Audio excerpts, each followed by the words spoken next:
పూలు అన్నీ పరిమళంగా ఉండాలి, అందంగా ఉండాలి అనుకుంటాం కదా.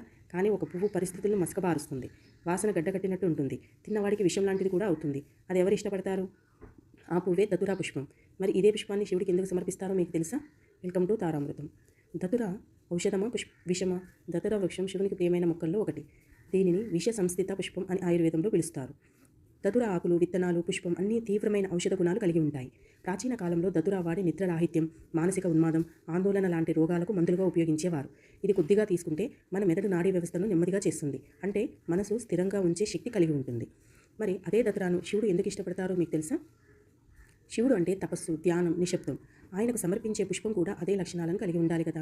దతురా పుష్పం ప్రకృతిలో ఉన్న తపస్సు పుష్పం లాంటిది. ఇది సాధారణ మనిషికి చేటు, కానీ యోగి శివుడికి శక్తి.